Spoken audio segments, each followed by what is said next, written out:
Musim panen telah usai, bedengan-bedengan kini kosong.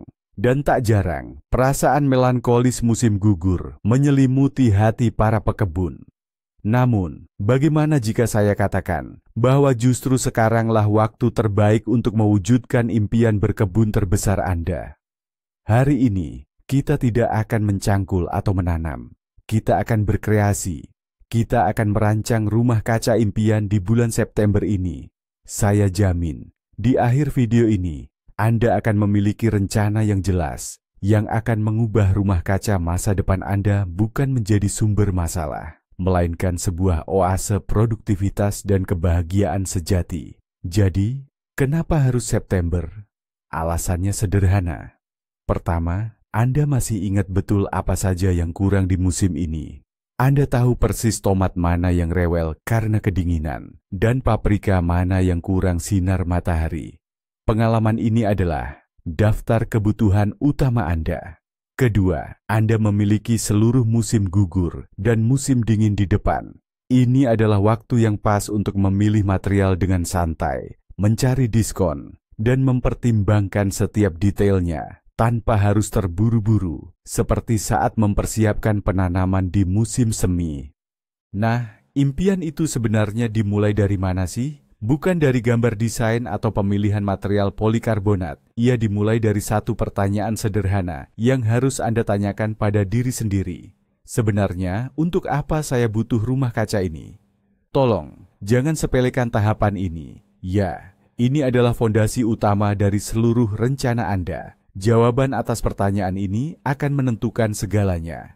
Ukuran, material, anggaran, dan seberapa besar usaha yang harus Anda curahkan. Mari kita bedah beberapa kemungkinan. Mungkin tujuan Anda adalah start awal. Anda cuma ingin menanam bibit yang kokoh dan panen lobak, serta selada perdana beberapa minggu lebih cepat dari tetangga lain. Ini satu skenario. Untuk itu, konstruksi yang sederhana, kecil, bahkan tanpa pemanas pun bisa jadi pilihan. Atau mungkin impian Anda adalah surga musiman. Anda ingin memperpanjang musim panas untuk tomat, paprika, dan terong kesayangan Anda. Melindungi mereka dari embun dingin, hujan, dan embun beku pertama, agar bisa memanen hingga akhir musim gugur. Di sini tuntutannya sudah lebih serius. Dibutuhkan ventilasi yang baik dan konstruksi yang lebih kokoh.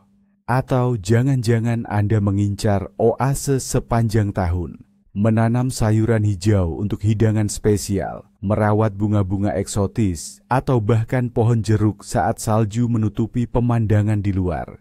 Ini sudah level tertinggi. Rumah kaca seperti ini akan membutuhkan pondasi yang kokoh, sistem pemanas, pencahayaan tambahan, dan tentu saja biaya yang jauh berbeda. Anda paham maksud saya, kan? Tanpa menentukan tujuan, Anda berisiko membangun landasan antariksa yang terlalu mahal dan rumit hanya untuk menanam adas, atau sebaliknya membangun rumah kaca rapuh yang tidak akan bertahan, bahkan di musim dingin pertama rencana ambisius Anda. Maka, luangkan waktu sejenak dan putuskan dengan jujur. Untuk apa Anda membutuhkan rumah kaca ini? Jawaban itu adalah kompas utama Anda. Baik, target sudah jelas. Sekarang mari kita berpikir layaknya seorang ahli properti dan ingat aturan utamanya. Lokasi, lokasi, dan sekali lagi, lokasi. Kesalahan dalam memilih lokasi lahan bisa menyia-nyiakan semua upaya Anda. Bahkan jika Anda membangun rumah kaca termahal dan tercanggih sekalipun. Ini adalah keputusan yang hanya Anda ambil sekali dan akan berdampak pada segalanya. Bintang utama dalam kisah ini adalah matahari. Rumah kaca Anda harus benar-benar bermandikan sinarnya. Penempatan yang ideal adalah dengan sisi terpanjang atau kemiringan atapnya menghadap dari timur ke barat.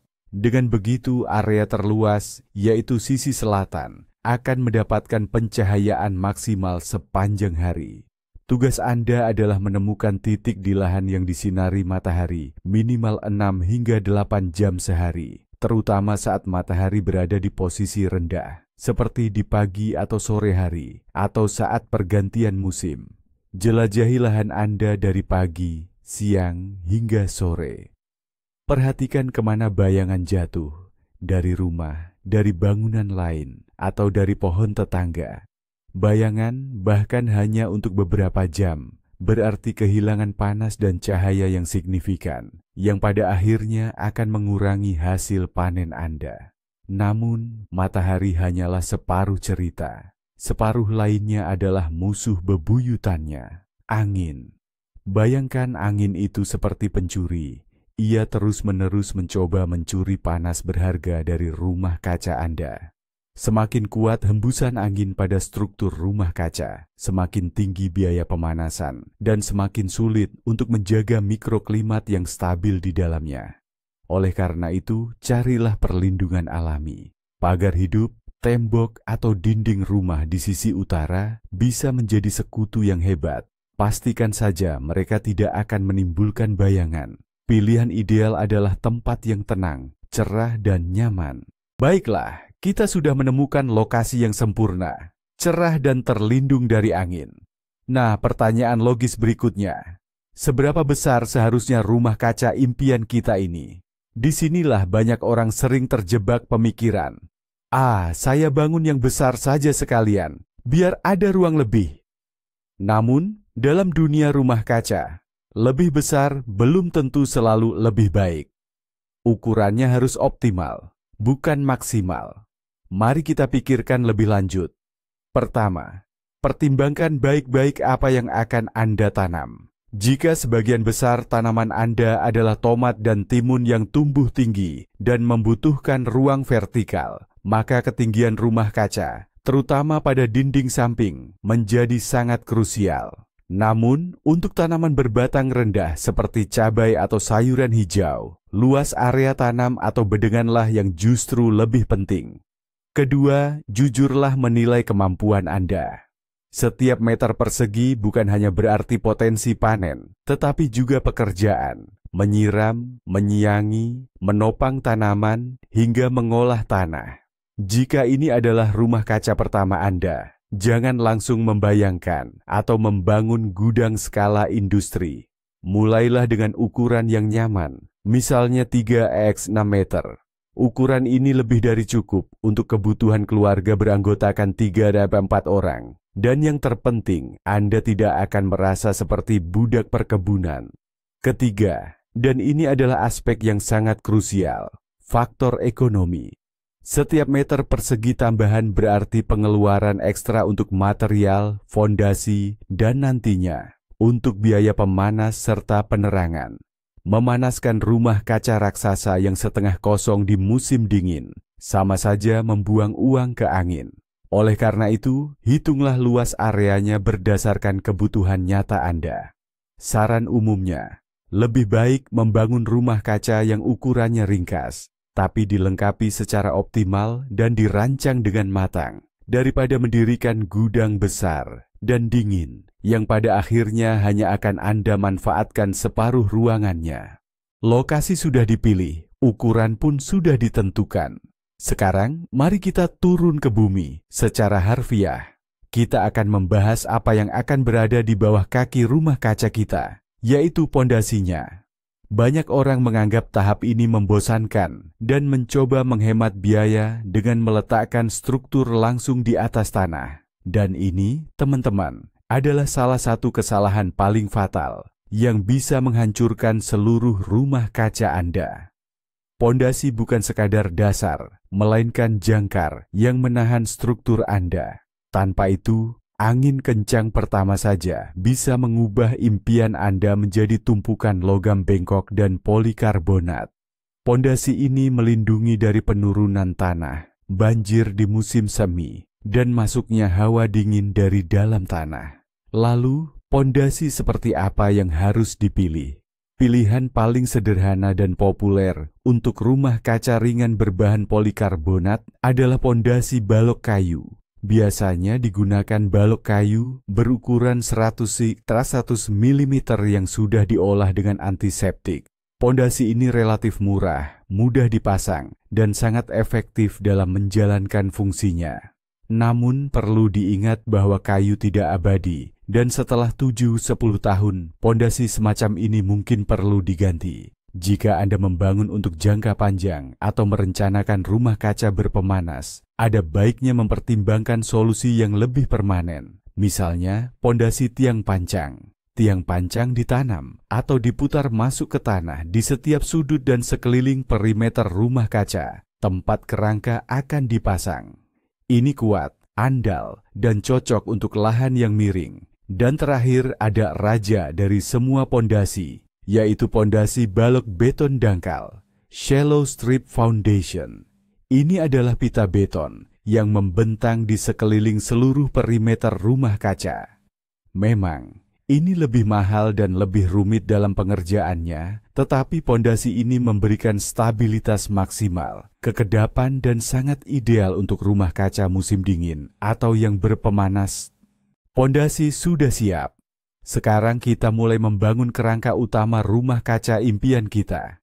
Ini adalah struktur penopang utama yang akan menahan segala beban, mulai dari atap penutup, beban salju di musim dingin, terpaan angin kencang, hingga hasil panen Anda yang nantinya akan diikatkan pada palang-palangnya. Oleh karena itu, pemilihan material kerangka harus dilakukan dengan sangat cermat. Secara historis, pilihan klasik adalah kayu. Kerangka kayu terlihat sangat estetis, ramah lingkungan, dan mudah dikerjakan. Namun, kayu juga memiliki kekurangannya. Kayu memerlukan perawatan rutin untuk melindunginya dari pembusukan, jamur, dan serangga. Dalam kondisi kelembaban tinggi yang konstan di dalam rumah kaca, kayu yang tidak diolah tidak akan bertahan lama. Selain itu, elemen kayu menciptakan lebih banyak bayangan dibandingkan profil logam tipis. Alternatif modern adalah kerangka logam. Di sini ada dua pemain utama. Yang pertama dan paling populer di segmen anggaran adalah profil baja galvanis. Material ini kuat, ringan, tidak berkarat berkat lapisan seng, galvanis, dan relatif terjangkau harganya. Namun, ada hal penting yang perlu diperhatikan. Penting untuk memperhatikan kualitas galvanisasi dan ketebalan logamnya. Kerangka murah dari profil tipis mungkin tidak sanggup menahan beban salju. Selain itu, di area pengelasan atau goresan, karat bisa muncul seiring waktu. Pemain kedua dalam liga logam adalah aluminium. Kerangka aluminium bisa dibilang adalah segmen premium. Material ini ringan, sangat kuat, benar-benar tahan korosi, dan akan bertahan kokoh selama puluhan tahun. Kekurangan utamanya adalah harga. Harganya jauh lebih mahal dibandingkan baja galvanis. Namun, jika Anda membangun rumah kaca permanen untuk jangka panjang, maka investasi pada kerangka aluminium bisa sangat sepadan. Jadi, pilihan ada di tangan Anda. Kehangatan klasik dari kayu, kepraktisan baja galvanis, atau keandalan abadi dari aluminium. Rangkanya sudah berdiri tegak, dan kini saatnya untuk melapisinya. Pemilihan bahan penutup mungkin menjadi topik paling hangat di berbagai forum pecinta kebun. Kaca, plastik, atau polikarbonat berongga. Setiap bahan tentu punya pendukung dan penentangnya sendiri. Dan seperti biasa, kebenarannya ada di tengah-tengah. Mari kita mulai dengan pilihan klasik, kaca. Kaca memiliki transmisi cahaya maksimal, tidak buram seiring waktu, dan sangat kokoh mempertahankan bentuknya. Namun, ada beberapa kelemahan serius. Pertama, kaca itu berat. Ini berarti Anda membutuhkan rangka yang sangat kuat dan tentu saja lebih mahal. Kedua, kaca mudah pecah. Satu lemparan bola yang meleset atau hujan es besar bisa langsung merusak kedap udaranya. Ketiga, kaca memiliki konduktivitas termal yang tinggi. Artinya, panas mudah keluar sehingga rumah kaca akan cepat dingin di malam hari. Pilihan berikutnya adalah lembaran plastik. Ini adalah bahan paling ekonomis dan mudah didapat. Plastik modern yang distabilkan, UV, bisa bertahan beberapa musim. Bobotnya ringan, tidak butuh rangka sekuat kaca, dan juga baik dalam meneruskan cahaya. Namun, kelemahan utamanya adalah kurang tahan lama. Bahkan plastik terbaik pun pada akhirnya akan robek, buram karena paparan sinar UV, dan perlu diganti. Ini berarti Anda akan direpotkan dengan perawatan dan biaya tambahan dalam jangka panjang. Dan akhirnya juara popularitas, polikarbonat berongga. Memang pantas. Material ini menggabungkan keunggulan kaca dan plastik. Ringan seperti plastik, namun kuat seperti kaca. Berkat struktur berongganya, ia mampu menahan panas dengan sangat baik, mirip dengan kaca berlapis ganda, sehingga Anda bisa menghemat biaya pemanasan, fleksibel, sehingga memungkinkan pembuatan struktur melengkung. Namun, ada beberapa hal yang perlu diperhatikan. Penting untuk memilih polikarbonat berkualitas tinggi, dengan perlindungan UV di kedua sisinya dan ketebalan yang tepat. Setelah kerangka dan penutup rumah kaca dipilih, kini saatnya kita membahas bentuknya. Ini bukan sekadar soal estetika, tapi juga fungsionalitas murni. Bentuk yang berbeda akan memberikan performa yang berbeda pula dalam hal pencahayaan, ketahanan terhadap beban salju, dan pemanfaatan ruang interior. Bentuk yang paling umum dan tradisional adalah rumah kaca atap pelana, sering juga disebut model rumah. Keunggulan utamanya adalah dinding vertikal yang lurus. Ini memungkinkan pemanfaatan area dinding secara maksimal untuk menanam tanaman tinggi, seperti tomat varietas tak terbatas. Selain itu, salju lebih mudah meluncur dari atap miringnya, dan lubang ventilasi mudah ditempatkan di bagian bubungan. Bentuk ini ideal untuk penggunaan kaca, dan memudahkan pengaturan tali penyangga tanaman. Pilihan kedua yang populer adalah rumah kaca berbentuk lengkung atau terowongan. Bentuknya yang aerodinamis membuatnya sangat tahan terhadap terpaan angin. Karena minimnya sambungan di atap, rumah kaca ini sangat baik dalam menahan panas. Struktur melengkung ini umumnya lebih murah dan mudah dirakit, terutama jika menggunakan polikarbonat fleksibel. Namun ada kekurangannya, karena dindingnya miring, ruang yang bisa dimanfaatkan di dekat tepi bedengan agak berkurang. Tidak bisa menanam tanaman tinggi tepat di dekat dindingnya. Ada juga pilihan lain yang mungkin kurang umum, tetapi sangat praktis. Misalnya, rumah kaca atap tunggal atau rumah kaca sandar, lintu. Sesuai namanya, rumah kaca ini menempelkan satu sisinya ke dinding rumah, gudang atau garasi. Ini adalah solusi brilian untuk menghemat ruang di lahan terbatas. Selain itu, dinding rumah berfungsi sebagai akumulator panas. Siang hari dinding menyerap panas, dan malam hari melepaskan panas ke dalam rumah kaca, sehingga membantu menstabilkan fluktuasi suhu. Bentuk sudah jadi, dinding-dinding sudah berdiri.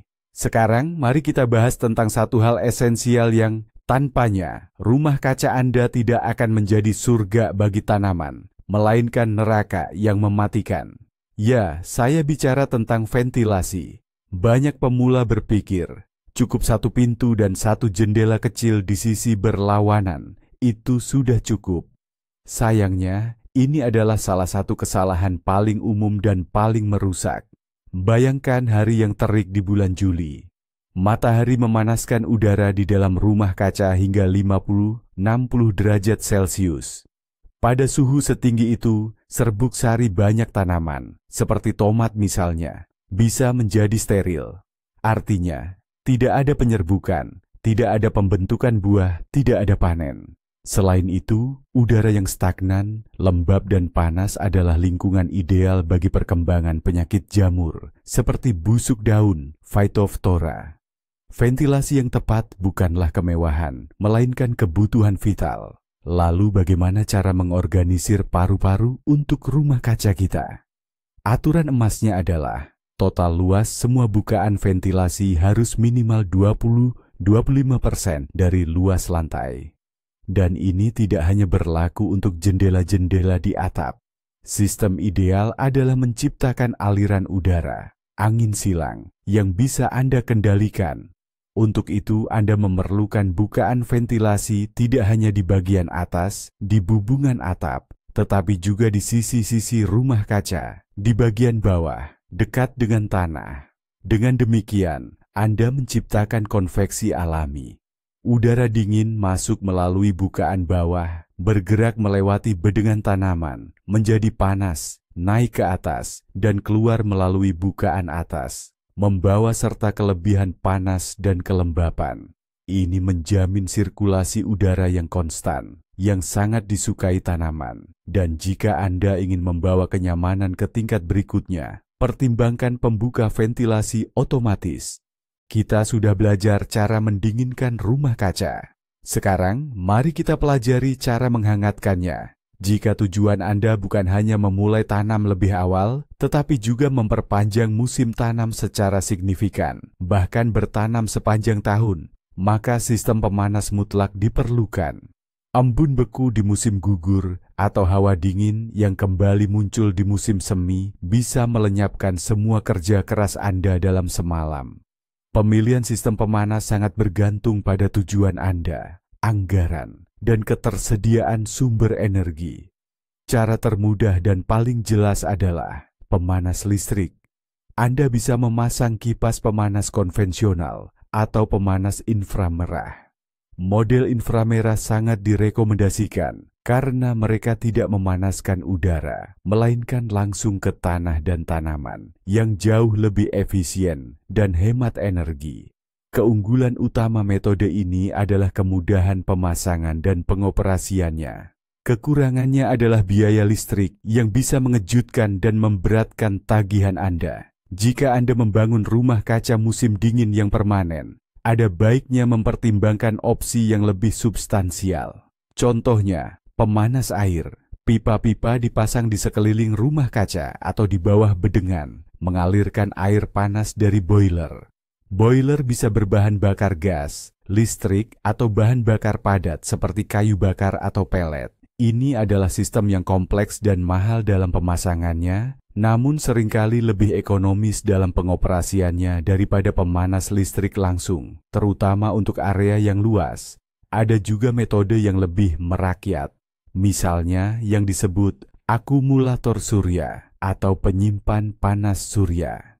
Di siang hari, dengan bantuan kipas angin, udara hangat dari bawah atap rumah kaca dialirkan ke pipa-pipa yang ditanam di bawah tanah. Tanah dan bebatuan di dalam pipa akan menyerap dan menyimpan panas, lalu secara perlahan melepaskannya kembali di malam hari, menghangatkan tanah. Setelah urusan suhu selesai, sekarang saatnya bicara tentang air kehidupan. Masalah penyiraman di dalam rumah kaca jauh lebih krusial dibandingkan di lahan terbuka. Tidak ada hujan alami di sini, dan penguapan terjadi sangat intensif karena suhu yang tinggi. Berlari-lari membawa penyiram atau selang, terutama di rumah kaca yang besar, bisa dengan cepat berubah dari kegiatan yang menyenangkan menjadi rutinitas yang melelahkan. Untungnya, solusi modern dapat sepenuhnya membebaskan Anda dari sakit kepala ini. Tentu saja, kita tidak bisa melupakan metode lama yang terbukti ampuh, penyiram air atau selang dengan semprotan. Ini murah, sederhana, dan memberikan kendali penuh atas proses penyiraman. Namun, metode ini menuntut kehadiran dan waktu Anda yang terus-menerus. Selain itu, menyiram menggunakan selang bisa dengan mudah mengikis tanah di sekitar akar dan membasahi daun yang berpotensi memicu penyakit jamur. Langkah maju yang signifikan adalah dengan mengorganisir sistem irigasi tetes. Tanpa melebih-lebihkan, ini adalah salah satu penemuan terbaik bagi para pekebun. Sistem ini terdiri dari pipa utama dan selang tetes tipis berlubang yang diletakkan sepanjang barisan tanaman.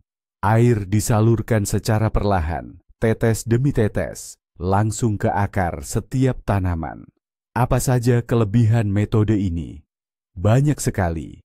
Pertama, penghematan air yang luar biasa. Air tidak menguap dan tidak mengalir ke jalan setapak. Kedua, daun tetap kering, mengurangi risiko penyakit. Ketiga, tanah tidak memadat dan tidak membentuk kerak. Dan bonus utamanya adalah penghematan waktu serta tenaga Anda. Dan jika Anda ingin melangkah lebih jauh, sistem ini dapat sepenuhnya diotomatisasi. Cukup pasang pengatur waktu penyiraman sederhana pada keran. Anda cukup mengatur hari dan waktu, dan sistem akan secara otomatis menghidupkan dan mematikan suplai air. Dinding, atap, dan instalasi sudah terpasang. Sekarang mari kita intip bagian dalamnya. Tata letak interior yang tepat bukan hanya soal estetika, tapi juga kenyamanan Anda dan kesehatan tanaman. Ruang dalam yang tidak terencana dengan baik bisa membuat pekerjaan di rumah kaca terasa seperti pertunjukan akrobatik penuh rintangan. Hal pertama yang perlu dipertimbangkan adalah bedengan dan jalur jalan. Lupakan ide untuk menanam semuanya rapat seperti karpet. Anda perlu bisa menjangkau setiap tanaman dengan leluasa untuk merawat, mengikat, dan memanen hasilnya.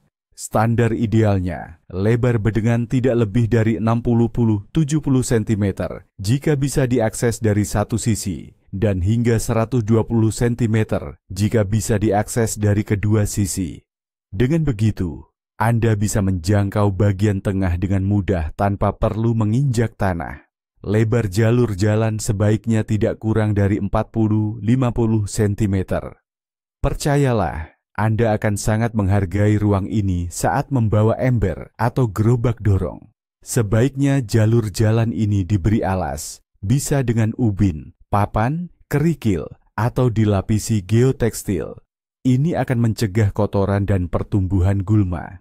Saya sangat merekomendasikan untuk mempertimbangkan penggunaan bedengan tinggi atau bedengan hangat.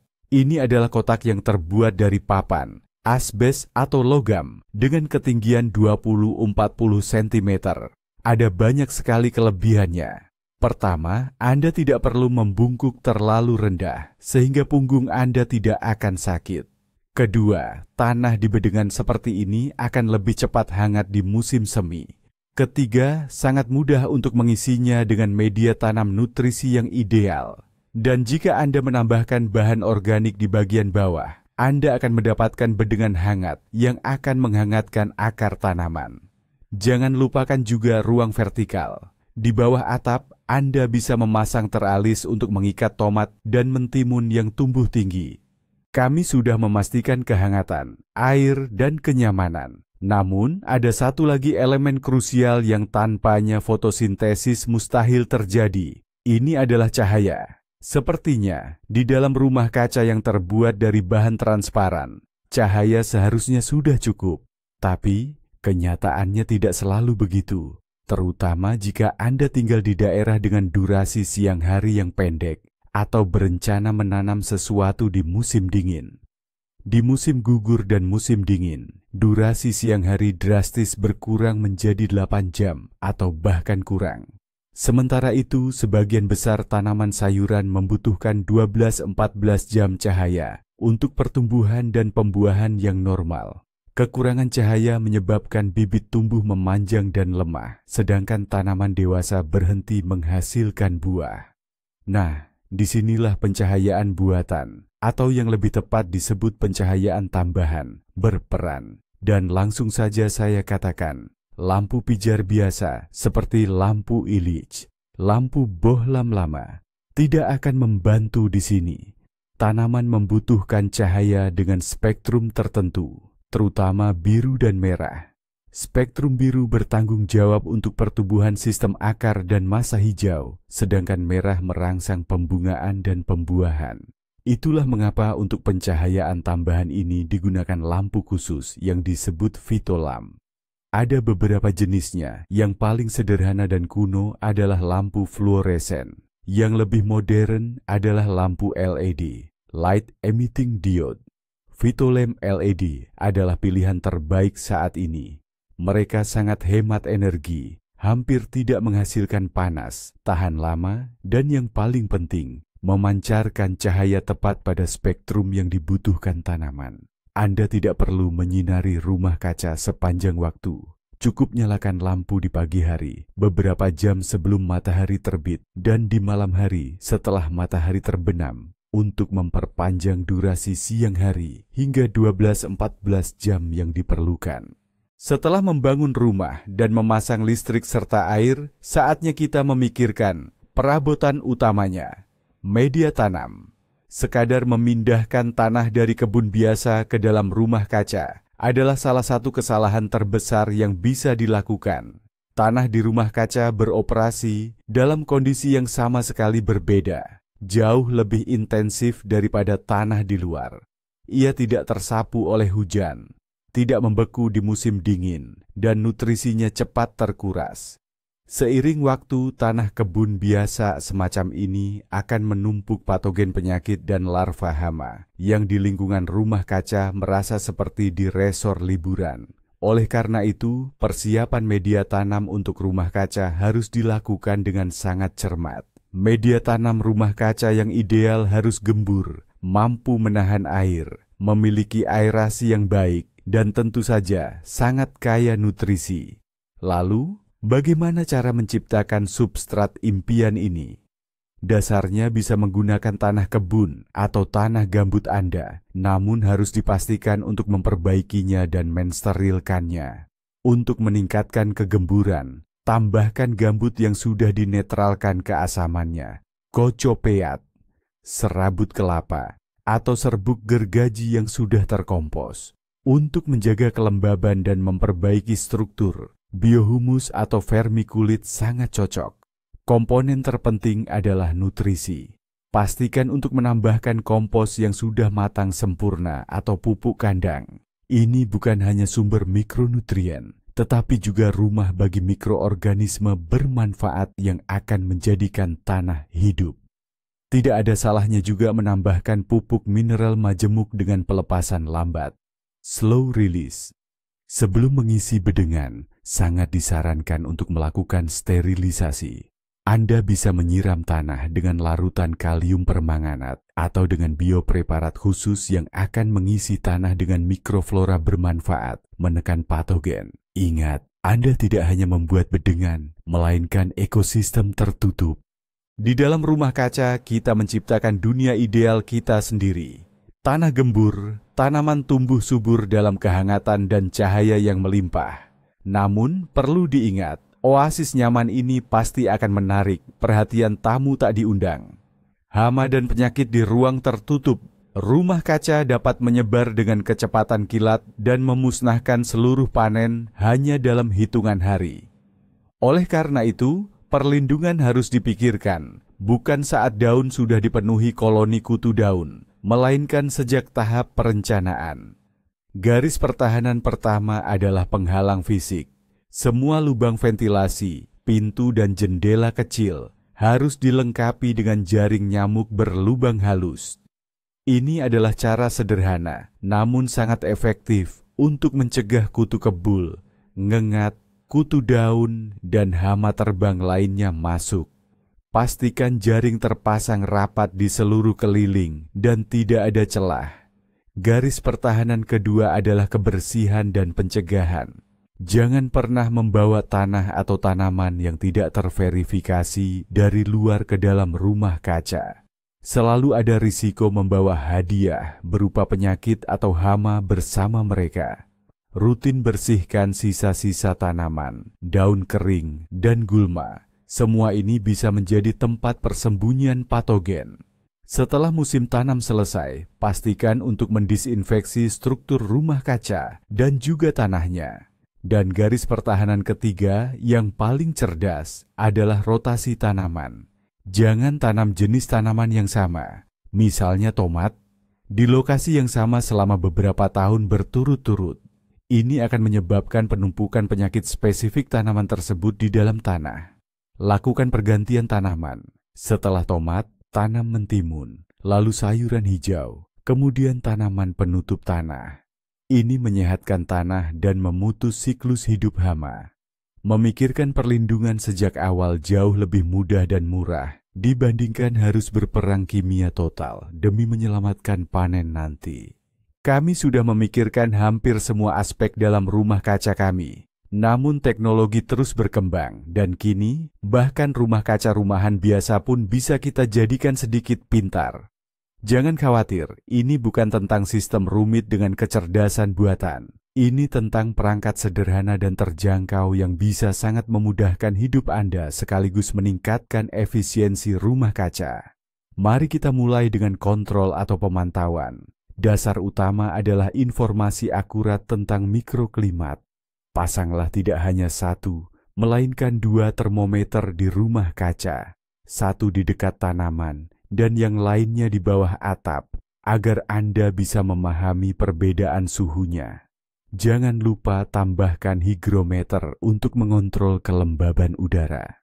Kelembaban yang terlalu tinggi bisa menjadi penyebab langsung penyakit jamur. Alat-alat sederhana ini adalah mata dan telinga Anda di dalam rumah kaca. Langkah berikutnya adalah otomatisasi. Kita sudah membahas tentang pembuka ventilasi otomatis dan pengatur waktu penyiraman. Ini adalah level dasar rumah kaca pintar yang sudah menghemat banyak waktu dan tenaga Anda. Anda bisa yakin bahwa tanaman tidak akan terpanggang kepanasan atau mengering saat Anda sedang bekerja. Bagi Anda yang menginginkan lebih, ada kontroler khusus untuk rumah kaca. Ini adalah perangkat kecil tempat Anda bisa menghubungkan sensor suhu, kelembaban tanah, dan kelembaban udara. Anda mengatur parameter yang diinginkan di sana, dan kontroler itu sendiri yang akan memutuskan kapan harus menyiram, membuka ventilasi, menyalakan kipas, atau bahkan pemanas.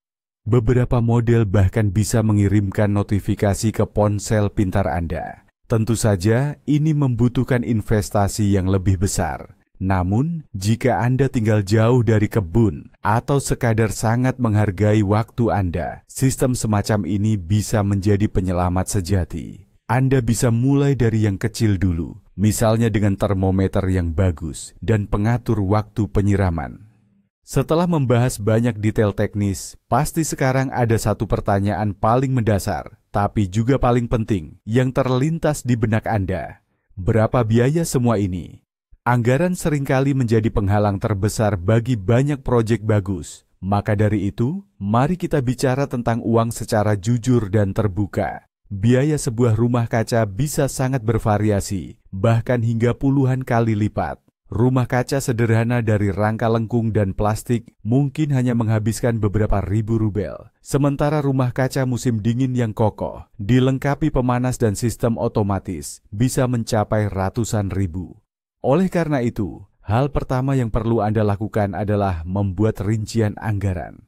Rinci semua poinnya, fondasi, rangka, penutup, pengikat, bedengan, sistem penyiraman, dan lain sebagainya. Cek harga di toko bangunan dan di internet. Ini akan membantu Anda melihat gambaran sebenarnya. Sekarang, mari kita bahas intinya. Bagian mana yang bisa dihemat? Dan bagian mana yang sama sekali tidak boleh dihemat. Jangan pernah, ingat baik-baik, jangan pernah berhemat pada 2 hal, kekuatan rangka dan kualitas penutupnya. Rangka murah dari logam tipis bisa saja ambruk tertimpa salju. Sementara itu, polikarbonat berkualitas rendah tanpa perlindungan UV akan berubah menjadi material rapuh, menguning dan berlubang-lubang dalam beberapa tahun. Penghematan seperti ini justru akan berujung pada penggantian rumah kaca secara keseluruhan. Nah, disinilah Anda bisa mencari penghematan yang bijaksana. Pertama, banyak pekerjaan yang bisa Anda lakukan sendiri. Mulai dari mengecor fondasi sederhana, merakit rangka, hingga menyiapkan bedengan. Semua ini tidak membutuhkan keahlian super dan akan menghemat biaya upah pekerja. Kedua, perhatikan diskon musiman. Pada musim gugur dan musim dingin, saat permintaan menurun, banyak produsen dan toko mengadakan obral besar. Nah, proyek sudah siap, anggaran sudah dihitung, dan Anda pun sudah tidak sabar untuk memulai. Tapi tunggu dulu. Sebelum cangkul pertama menyentuh tanah, ada baiknya Anda meluangkan 5 menit untuk mempertimbangkan satu aspek yang mungkin terdengar membosankan, namun berpotensi sangat penting, yaitu aspek hukum. Apakah Anda memerlukan izin mendirikan bangunan IMB untuk membangun rumah kaca? Umumnya, jika yang Anda bangun adalah rumah kaca standar berbahan polikarbonat untuk kebun atau halaman, dengan fondasi yang ringan, maka tidak. Izin tidak diperlukan. Menurut hukum, konstruksi semacam itu dikategorikan sebagai bangunan tambahan yang bersifat non-permanen. Bangunan ini tidak memiliki ikatan yang kuat dengan tanah, dan jika diinginkan dapat dibongkar serta dipindahkan. Namun, seperti biasa, ada detail-detail kecil yang perlu diperhatikan. Situasinya akan berbeda jika rumah kaca Anda mulai menunjukkan ciri-ciri bangunan permanen. Apa saja ciri-ciri tersebut? Pertama, adalah fondasi yang ditanam dalam dan bersifat monolitik. Contohnya fondasi menerus. Bangunan semacam ini tidak bisa begitu saja dipindahkan. Kedua, adalah pemasangan fasilitas atau utilitas permanen, seperti pemanas gas. Ketiga, adalah ukurannya. Rumah kaca besar berpemanas sudah sulit disebut sebagai bangunan tambahan biasa. Jika rumah kaca Anda memenuhi kriteria-kriteria ini, maka dapat dikategorikan sebagai bangunan permanen yang tentunya memerlukan izin dan pendaftaran. Penting juga untuk mengingat tentang norma dan aturan pembangunan terkait penempatan bangunan di lahan Anda. Sebagai contoh, rumah kaca tidak boleh dibangun terlalu dekat dengan pagar tetangga. Anda harus menjaga jarak minimal 1 meter. Untuk menghindari masalah di kemudian hari, terutama jika Anda memiliki hubungan yang kurang baik dengan tetangga atau berencana membangun sesuatu yang besar dan ambisius, lebih baik Anda memastikan semuanya aman. Kita sudah membahas banyak hal tentang perancangan, tapi teori itu satu hal dan praktiknya di lapangan lain lagi. Untuk memantapkan pemahaman kita, mari belajar dari kesalahan-kesalahan yang biasa dilakukan orang lain. Saya sudah merangkum 3 kesalahan paling sering terjadi dan paling fatal yang biasa dilakukan oleh para pemula dalam bercocok tanam di rumah kaca. Ingat baik-baik agar Anda tidak mengulanginya. Kesalahan pertama, terlalu berhemat pada pondasi dan kerangka. Ada yang membeli rumah kaca paling murah, lalu meletakkannya begitu saja di tanah, dengan kaki-kakinya ditahan bata seadanya, dan bangga karena merasa sudah berhemat. Tapi, kemudian datanglah terpaan cuaca ekstrem, seperti hujan lebat disertai angin kencang atau badai besar. Hasilnya seringkali menyedihkan. Rumah kaca itu bisa terbang ke halaman tetangga, atau ambruk seperti rumah kartu akibat terpaan cuaca ekstrem. Ingat baik-baik, pondasi dan kerangka yang kokoh itu bukan kemewahan, melainkan jaminan atau asuransi Anda dari bencana alam. Kesalahan kedua, prinsip asal jadi. Ini tentang mengabaikan sistem ventilasi. Seperti yang sudah kita bahas, banyak orang hanya mengandalkan 1 pintu dan 1 lubang ventilasi kecil. Akibatnya, di musim panas, rumah kaca bisa terasa seperti sauna yang membakar. Tanaman pun tidak bisa diserbuki dengan baik, layu karena kepanasan, dan mudah sakit akibat udara pengap serta kelembapan tinggi. Hasilnya, tidak ada panen, yang ada hanya kekecewaan besar. Ingat lagi, total luas bukaan ventilasi minimal 20% dari luas lantai. Lebih baik lebih banyak daripada kurang. Dan terakhir, kesalahan ketiga, prinsip tanam di sini saja, kelihatannya bagus kok. Ini tentang salah memilih lokasi. Rumah kaca diletakkan di bawah naungan pohon besar karena alasannya di situ nyaman, atau di tempat paling berangin hanya karena pemandangannya indah. Mari kita bayangkan, rumah kaca kita sudah selesai dibangun dan siap menyambut penghuni pertamanya. Disinilah muncul pertanyaan, mirip seperti mencari teman sekamar. Siapa yang akan berteman dengan siapa?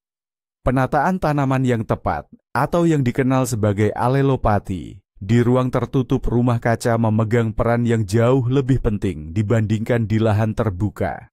Beberapa tanaman bisa saling membantu, sementara yang lain justru bisa menghambat pertumbuhan, bahkan meracuni. Lalu, siapa saja teman baiknya? Trio klasik seperti tomat, paprika, dan terong yang berasal dari keluarga Solanaceae yang sama, membutuhkan kondisi tumbuh yang serupa. Oleh karena itu, mereka cukup akur jika ditanam bersama. Namun, perlu diingat, mereka juga memiliki penyakit umum yang sama, jadi tetaplah waspada. Basil dan tanaman herbal aromatik lainnya akan menjadi tetangga yang sangat baik bagi mereka. Basil dengan aromanya dapat mengusir hama, dan konon bahkan bisa meningkatkan rasa tomat. Mentimun adalah tanaman dengan karakter tersendiri. Mereka menyukai kelembapan yang sangat tinggi, kondisi yang justru tidak disukai oleh tomat. Jadi, idealnya lebih baik menanamnya di rumah kaca yang berbeda atau setidaknya di ujung-ujung yang berbeda dalam satu rumah kaca besar dengan memisahkannya menggunakan sekat plastik. Dil dan tanaman polong-polongan seperti buncis yang dapat memperkaya tanah dengan nitrogen akan menjadi tetangga yang baik untuk mentimun. Lalu, siapa yang sebaiknya tidak ditanam bersama? Misalnya, adas dan tomat. Adas mengeluarkan zat yang dapat menghambat pertumbuhan tomat. Kentang, meskipun masih kerabat tomat, sering menjadi pembawa penyakit busuk daun, Phytophthora. Jadi, lebih baik tidak menanamnya sama sekali di rumah kaca. Manfaatkan ruang dengan cerdas. Di tepi bedengan tanaman tinggi, Anda bisa menanam selada kerdil, lobak, atau bayam. Nah, sekarang kita sampai ke inti utamanya. Mungkin Anda mengira rahasianya ada pada polikarbonat mahal atau sistem penyiraman pintar. Ternyata tidak. Titik balik terbesar dalam merancang rumah kaca adalah menyadari bahwa Anda tidak sekadar membangun rumah kecil untuk tanaman. Anda menciptakan ekosistem tertutup, sebuah dunia kecil di mana Anda adalah penciptanya. Ventilasi ideal penting bukan karena sekadar ada, melainkan karena mencegah penyakit yang nantinya harus Anda obati dengan bahan kimia. Tanah yang tepat bukan hanya sekadar tanah, tapi organisme hidup yang akan memberi makan tanaman Anda lebih baik daripada pupuk apapun. Dan penempatan yang terencana dengan baik berarti energi matahari gratis yang akan menghemat biaya pemanasan Anda. Inilah rahasia utamanya. Semua 20 poin ini saling terhubung dalam satu sistem yang utuh. Ketika Anda mulai melihat keterkaitan ini, Anda berhenti sekadar membangun rumah kaca. Anda mulai mewujudkan impian. Singkatnya, rumah kaca yang ideal bukanlah sekumpulan komponen mahal, melainkan sistem yang dirancang dengan cerdas, di mana semuanya bekerja secara harmonis. Dan bulan September adalah waktu terbaik untuk meletakkan fondasi harmoni ini tanpa terburu-buru. Terima kasih sudah menonton video ini sampai habis. Jika video ini bermanfaat, dukung kami dengan memberi like dan subscribe ke channel ini agar tidak ketinggalan petualangan berkebun kami berikutnya. Nah, sekarang giliran Anda. Rumah kaca impian seperti apa yang Anda bayangkan? Apa elemen terpenting bagi Anda pribadi? Mungkin tempat untuk kursi goyang di antara tanaman tomat? Tulis di kolom komentar, mari kita diskusikan.